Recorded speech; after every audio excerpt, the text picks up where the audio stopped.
Hello mga karelasyon.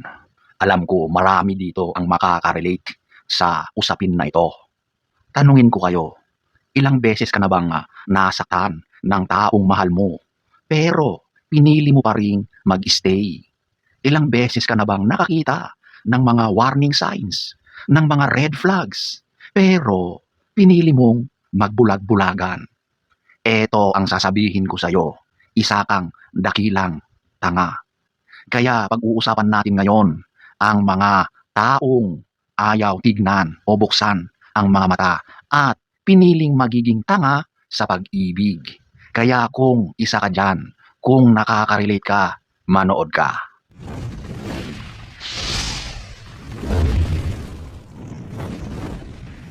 So, pag-uusapan natin ang napakaselang usapin sa pagiging tanga, okay? Literal na pagdating sa pag-ibig ay mas pinipili nila na maging ganito, okay? At ito ay walang pinipiling edad, walang pinipiling kasarian, walang pinipiling estado sa buhay, okay? Mahirap talaga ang maging ganito. Kasi saksakan ito ng tigas ng ulo. Tama.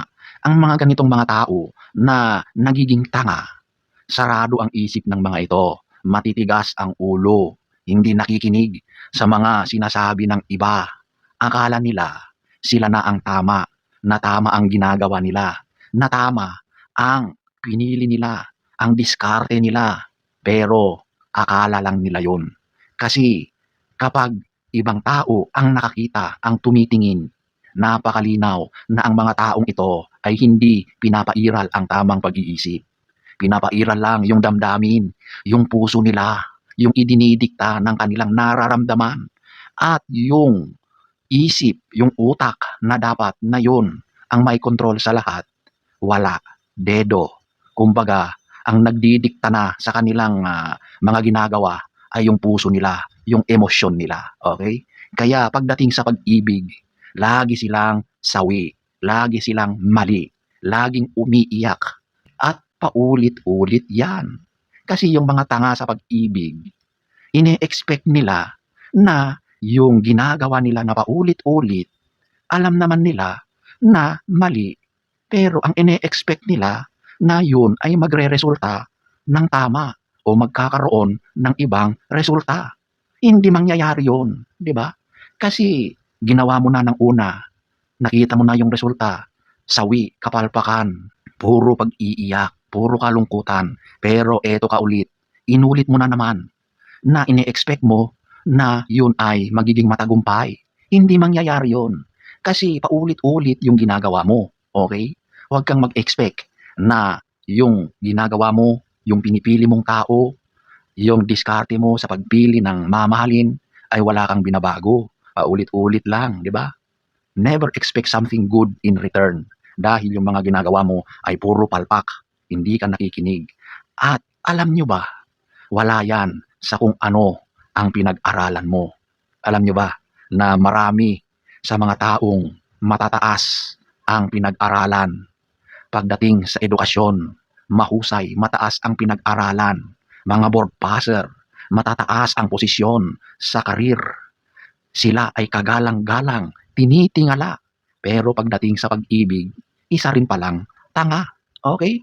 Marami ang ganito. Kaya walang estado, walang talino, wala yan sa kung ano ang estado mo sa buhay. Wala yan sa kung ano ang pinag-aralan mo. Kaya walang pinipili ang pagiging tanga. Okay? Yan ay isang choice. Yan ay isang desisyon. At marami ang mga taong nasasadlak sa pagiging tanga. Okay?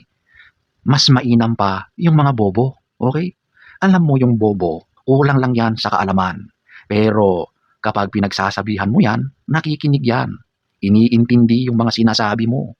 At naa-absorb niya yung mga ibinibigay mong pangaral sa kanya. Kaya kahit papaano, natututo ang isang bobo. Pero ang tanga, kahit anong sabihin mo, kahit anong mga pangaral at eksplanasyon mo sa kanya, hindi yan nakikinig. Naririnig niya, pero pasok dito, labas doon. Matitigas ang ulo. Ayaw nila na sila ay pinapakialaman. Kasi nga, pakiramdam nila, tama sila. Pero pakiramdam lang nila yun. Dahil ganyan ang tanga. Tanga sa lahat ng larangan, mahirap turuan. At ganun din ang nagpapakatanga sa pag-ibig. Okay? Mahirap turuan yan. Matigas ang ulo, hindi nakikinig. Kaya paulit-ulit silang nagiging palpak or sawi sa larangan ng relasyon at pag-ibig. So, isa ka ba sa ganyan? Tanga ka rin ba sa pag-ibig? Alam mo na yung mangyayari, pero ginagawa mo pa rin. Di ba? Mahirap nga ang ganitong sitwasyon.